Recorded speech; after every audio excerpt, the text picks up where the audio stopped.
행복 지수에 별 영향을 주지 못한다는 사실을 말씀드린 기억이 납니다. 왜 서두에 제가 다시 말씀을 드리느냐면 제발 착각하지 마십시오. 정말이에요. 통계로도 나왔고 실제로도 틀림없습니다. 종교, 여러분과 제가 믿는 종교, 기독교입니다. 기독교가요, 마치 행복의 조건인 가족이나 무슨 친구나 돈이나 직업이나 사람이나 이런 것처럼 행복에 도움을 주는 수단으로 생각한다면 결코 행복의 조건이 되지 못한다는 것입니다. 분명한 것은요, 기독교는, 교회는 행복을 보장해주는 조건 중에 하나가 아니라 행복한 삶이 무엇냐? 이걸 가르쳐줍니다. 지금까지는 잘못 알고 있었는데, 지금까지는 다르게 생각했는데, 성경을 통해서, 말씀을 통해서 이게 행복이거든, 이게 행복이야, 하나 알려주는 게 기독교요, 교회요, 신앙이라는 사실을 분명히 하잖아요. 오늘도 여러분들 혹시 교회 나와서 그런 기도했을까 봐요. 하나님께서 도와주셔서 행복하게 해주시옵소서. 믿음으로 행복하게 해주시옵소서. 정답은 행복이 무엇인지를 자꾸 찾아가서 잘못된 걸요, 여기에 맞춰 나가는 사실. 기억해 주시기를 바랍니다. 예수님의 탄생을 축하하는 크리스마스 시즌, 오늘이 11일, 2주 이렇게 함께 나갔습니다. 모든 초점을요, 탄생하신 아기 예수님께 맞추어야 되는데 자칫하게 되면 이 분위기가 즐기는 쪽으로, 노는 쪽으로, 그저 사람들끼리 축하하는 쪽으로 나가는데 그게 아니라는 사실을 여러분들에게 말씀을 드립니다. 여러분, 크리스마스, 예수님이 이 땅에 오신 것은요, 하나님이 우리 사람의 역사에 개입하신 아주 특별한 사건이요, 특별한 역사예요. 일단 예수님의 탄생을요, 기뻐해야 된다는 사실이죠. 여러분, 왜 이렇게 기분이 들뜨고요, 뭐 장식하고 선물을 준비하고, 궁극적으로 선물을 전달할 때 메리 크리스마스 하면서 전달하잖아요. 뭡니까? 아기 예수 나심을 축하합니다. 그래서 선물하는 거예요. 너무 즐겁지 아니한가? 왜? 아기 예수 탄생하심을 즐겁게 맞이하기 위해서 그런 마음으로 모든 것을 바라봐야 한다고 하는 것입니다. 근데 이 크리스마스 요즘 아이러니한 것은, 예를 들어 유럽 그러면 거기도 크리스마스 준비로 한창 일어나겠습니다. 뭐 미국, 캐나다, 아메리카들도 마찬가지고, 뭐 우리나라도 마찬가지 아니겠습니까? 근데요, 이게 크리스마스가 이렇게 최대의 호황을 누리는 명절이기는 한데요, 성경은 예수님의 탄생에 대해서 그렇게 중요하게 여기지 않은 것 같아요. 무슨 말씀이에요? 그 이유는 예수님에 대한 것과 예수님의 말씀이 기록되어 있는 이 사복음서라고 그러잖아요. 마태, 마가, 누가, 요한복음 중에서 예수님의 출생에 대해서 말하고 있는 것은요, 오직 마태복음과 누가복음밖에 없잖아요. 여러 차례 말씀드린 기억이 납니다. 이거 마가복음이나 요한복음에는요, 예수님의 탄생에 대한 기록이 전혀 없어요. 그냥 나오는 게 예수님께서 복음 전파하시는 30살 이후의 사건이 처음부터 나오게 되는 거예요. 그리고 마태복음과 누가복음에 나오는 이 탄생 이야기도요, 서로 차이가 있습니다. 예를 들면 성령의 능력을 통해서 마리아가 임신을 하게 되는데 그 사실을 누구에게 알리냐면 마태복음은요, 요셉에게 알리고요, 누가복음에는 마리아에게 알리는 장면이 나옵니다. 또 마태복음에는 동방박사들이 등장하지만 누가복음에는 목자들이 등장하게 됩니다. 마태복음에는요, 요셉 가족이 예수님을 데리고, 아기 예수님을 데리고 이집트로 피난했다는 얘기 나옵니다. 이집트 카이로 근처에 가게 되면 예수님 피난교회가 이제 교회, 기념교회가 있는데요. 그런데 누가복음에는 마리아가 엘리사벳을 가졌다. 또 두 여자 만남에 대한 이야기를 길게 서술하고 있습니다. 그러니까 마태, 마가, 누가, 요한복음, 마태복음, 누가복음에 기록이 되어 있는데 그것도 서로 다른 얘기고 아예 마가복음, 요한복음에는 예수님의 타등이 기록되어 있지 않습니다. 여러분 아시다시피요, 예수님이 고난받으시고 십자가 달려 돌아가시고 부활하시고 승천하신 얘기는요, 마태, 마가, 누가, 요한복음에 다 너무너무 집요합니다. 근데 예수님의 탄생 이야기는 이렇게 차별이 있다고 하는 것입니다. 자, 오늘 본문 배경이요, 누가복음입니다. 누가복음이 보여주셨죠. 그러면 마태, 마가, 누가, 요한, 마태, 마가, 누가 여기에 나가잖아요. 이 누가복음에는요, 참 희한한 것은 이게 마태복음에는 예수님이 왕으로 나신 것처럼 이렇게 묘사가 되어 있습니다. 그러니까 왕에게 찾아오는 동방박사가 찾아오자. 근데 누가복음에는 목자들이 찾아옵니다. 목자들이 찾아옵니다. 글쎄요, 우리나라에 목자, 목동들이 있나요? 시골이나 이런 데 그냥 뭐 소 키우고 뭐 키우는 분들은 있긴 있잖아요. 근데 지금도 이스라엘에 가면은 그 야산에 이렇게 양떼들이 쫙 다니고 목자들이 이렇게 보면 저 성경에 나오는 장면인데 이렇게 보면서 아주 의미 있게 바라보는 그런 기억이 나는데요. 이 목자 당시에도 참 어려운 직업. 왜? 양들 틈에서 잠자고 먹고 24시간을요 양하고 같이 생활하는 사람들이 목자들이에요. 자, 오늘 성경에 한 사건이 일어나게 됩니다. 양들과 같이 들판에서 양을 지키던 목자들에게 일어난 사건인데, 그 사건이 가만히 묵상해 보니까 아하, 이 사람들이 바로 우리 신앙의 모델이구나, 이렇게 제가 발견하면서 여러분과 함께 은혜의 말씀을 나누고자 하는데, 성경을 보게 되면은요, 이런 목자들이 이게 어떤 일이 일어나게 되느냐면, 처음에 읽어주셨는데 주의 사자가 나타났다. 라이언 아니겠지요? 근데 참 재밌는 거는요, 오늘 여러분 성경 읽어주세요. 주의 사자가 곁에 서고 주의 영광이 그들을 두루 비춤에 크게 무서워하는지라. 이렇게 하면서 이제 사건이 일어나게 됩니다. 그러니까요, 평범하게 아주 자연스럽게 자기 일을 하고 있는 이 목자들에게요, 갑자기 엄청난 일이 일어나게 되는데, 주의 사자, 어떤 형태인지는 아주 잘 모르겠어요. 어쨌든 우리가 그냥 상상으로 생각하자고요. 주의 사자가 나타났고 주의 영광이 두루 비쳤다고 했고요. 그 다음에 읽어보면 또 천사들이 말을 했다. 그러니까 우리가 상상할 수 없는 어떤 희한한 일들이 지금 일어나고 있습니다. 천사가 왜 얘기를 하네요? 뭐라고 하냐면, 좀 쉬운 성경으로 읽냐면, 무서워하지 말라. 좋은 소식을 내가 너희에게 전한다. 다윗의 동네에 구주가 나셨더니 곧 그리스도 주시리라.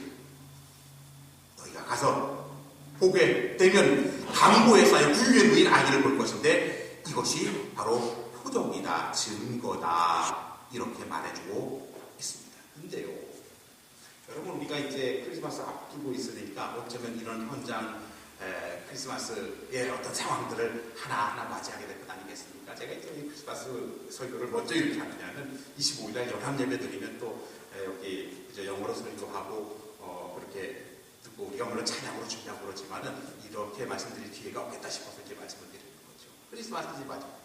예수님 맞아요. 예수님 이제 오셨다는 걸 다시 한번 우리가 깨닫고 이제 믿는 그런 상황이 일어나게 됩니다. 그런데요, 지금 이 목자들이요, 보세요.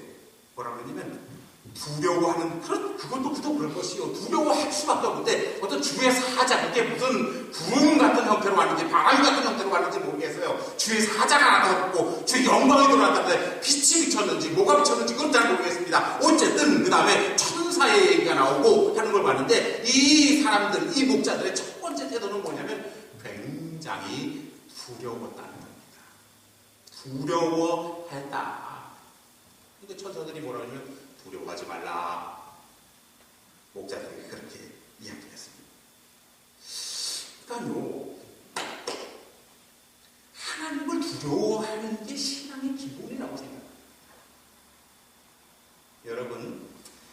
살면서 어떻게 생활하고 행동하나요? 그냥 마음 풀고 내가 없대로 해. 그러다가도 아이고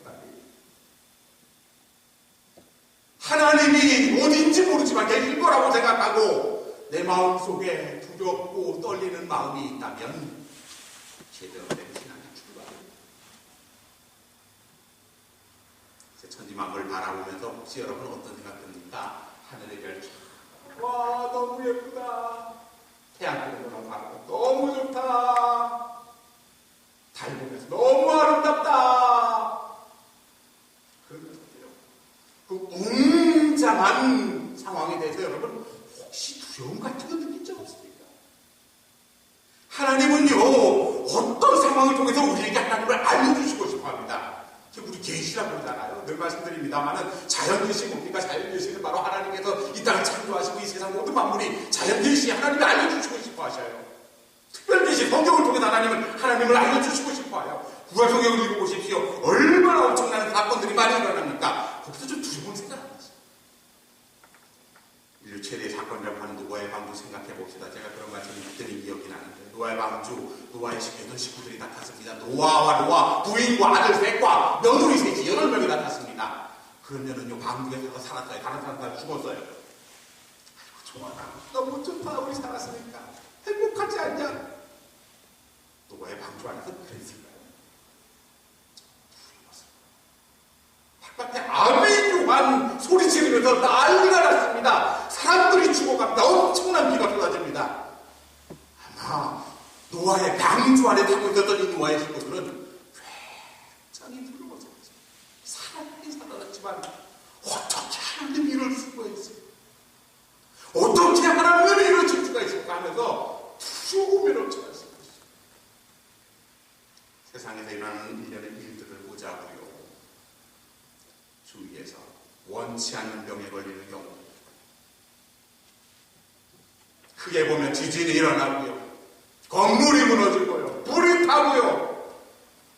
이런 엄청난 사건들을 보면서 어떤 생각합니까? 일단 두려운 거예요. 거룩하신 하나님, 영광의 하나님 앞에 두려워하는 심정, 이것이 바로 신앙의 출발이라. 천사가 나타나서 이제 뭐라고 얘기하냐면, 얘들아 가서 좀 봐라. 강보에 쌓여있는 아기 예수님을 봐라. 구유에 누운 아기를 좀 봐라. 흔하게 연출되는 장면이잖아요. 이렇게 모양 같은 걸 받쳤는데 목자들이 가게 됐습니다. 가서 보게 됐어요. 여러분 아주 충분합니다. 내가 뭘 좀 일구고 엄청난 일을 한다고 생각하지 마십시오. 여러분 우리는 그저 하나님이 인도하시는 대로 가서 보면 되는 거예요. 봐라. 가서.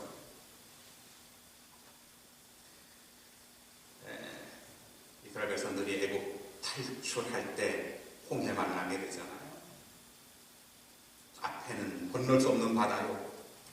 뒤에는 바로의 군대들이 쫓아오고 있습니다. 바다가 갈라지고 이스라엘 백성들 건너가고요. 바로의 군대들이 수장되는 모습 보면서 성경은 뭐라고 얘기했냐면 하나님의 권능을 봐라. 하나님의 권능을 봐라. 그렇게 얘기합니다. 여러분 너무 우리가 우리 자신을 신뢰하는 것 같아요. 여러분의 실력이나 여러분의 돈이나 여러분의 힘이나 건강이나 능력이나 이걸로 내가 의지하며 살아간다. 이걸로 내가 세상을 살아간다. 자기 자신을 인정하는 것은 좋습니다만 지나치게 자기를 사랑하는 속에서요 무슨 신앙을 가지려고 한다면 여기에 엄청난 계획이 생기게 된다고 합니다.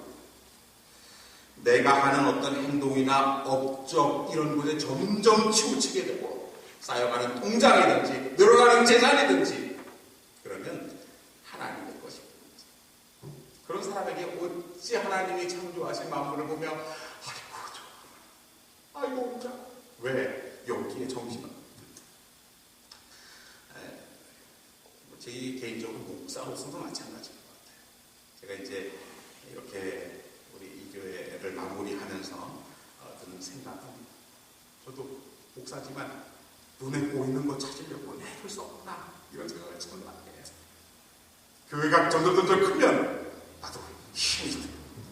이걸 통해서 힘을 느끼고, 이걸 통해서 자신을 느끼고 살고 살았다. 그거 아니더라고요. 그저 물이 흘러가듯이요, 그저 파도 위에, 렁실대는 파도 위에서 파도를 타듯이 그저 하나님의 역사하심을 보는 겁니다. 참 아름답구나, 참 좋구나. 목자들이요, 구유에 놓으신 아기 예수를 보았습니다. 이 구유 속에서 하나님의 구원이 시작되는 사실을 보았습니다. 22절 후반에 보면은요, 모든 것을 인해서 하나님께 영광 돌리며 찬송하며 돌아갔다, 그렇게 되어 있습니다. 여러분, 이게 신앙 아닐까요? 여러분, 어떤 신앙의 목표를 이루기 원해요? 지금 여기에 나와 있는 대로 그냥 찬송하며 하나님 앞에 영광 돌리며 사는 게 여러분과 저의 목표 아닌가요? 그럼 됐잖아요. 지금 목자들이 그것을 경험하고 있습니다. 다 보고 나더니요, 감사해라 하면서 하나님 앞에 찬양하고 경배하고 기쁘게 돌아갔다, 그렇게 되죠. 우리는 목자들의 이 신앙의 여정을 통해서 우리의 신앙을 다시 한번 돌아봐야 될 것입니다. 열심히 일했습니다. 무슨 엄청난 것 하는 거 아니에요. 평범한 일에 열심히 하다가 주의 사자 나타나서 천사들의 소리를 듣고 예수님 찾아가서 처음엔 너무너무 두려웠는데 예수님 보고 나서 마음의 평안과 위로를 얻고 기뻐하며 즐거워하며 돌아갔다, 이렇게 되죠. 자, 시선을 우리 세상으로 한번 돌려보자. 아마 무슨 가족의 선물이나 또 이렇게 우리 크리스마스 시크릿 산타 한다 그러니까 여러분 모래가 것입니다. 이제 모래 딱 들었으면은 그 캐롤이 울려 퍼지고 그저 크리스마스 장식이 되어 있어요. 무슨 뭘 볼까요? 그냥 사지 뭘 사지? 한번 쭉 돌아보십시오. 먼 눈으로 한번 보시기 바랍니다. 아, 그래, 예수님 탄생하신 것을 이렇게 축하하기 위해서 물론 거기는 장사 속으로 해놓은 것도 있겠죠. 그러나 우리가 보는 시각은 달라야 될 것입니다. 그거 바라보면서 야, 너무 좋다. 예수님 우리를 위해서 구원자로 태어나셨는데 너무 감사하다. 감격스럽게 그 현장에서 예수님의 탄생을 느낄 수 있어야 될 것입니다. 선물을 주고받으며 크리스마스 캐롤을 들으며 그래서 장식된 것을 바라보면서 우리의 일상 자체가 하나님 앞에 감사하고 우리의 초점이 탄생하신 아기 예수 그리스도 쪽으로 맞추어져서 내 신앙이 그래 너무 감사하다 하면서 그저 염려와 걱정과 근심 이런 것들이 있었지만은 그런 거 바라보면서 내가 마음으로 정리하는 건 뭐냐면 하나님 앞에 기뻐하고 즐거워하고 이렇게 하나님이 우리의 역사 속에 개입하셨는데 나의 삶 속에서도 나의 삶 속에 하나님이 역사하셔서 나의 모든 것을 회복해 주시라고 하는 확신 속에서 그저 살아가는 것, 이것이 우리 신앙의 모습이에요. 먼저로 성탄절 다가오고 있습니다. 사랑하는 성도 여러분, 여러분들이 목자들이 경험한 이런 아주 자연스러운 흐름이 여러분의 삶 속에서 경험돼서 그저 마음속으로 흥이 나는 거예요. 찬송이 저절로 나오는 거예요. 왜? 무슨 상식을 볼 때마다, 그 선물을 볼 때마다, 무슨 물건을 볼 때마다, 그 일상생활 속에서 하나님이 나와 함께 하셨다는 사실을 묵묵히 생각하며 기뻐하고 즐거워할 때, 그때 생각되어지는 일들, 그때 내 입에서 나가는 말들, 그때 만나는 사람들에게 하는 행동들이요, 다 그리스도를 전하는 말과 행동이 나오게 된다고 하는 사실입니다.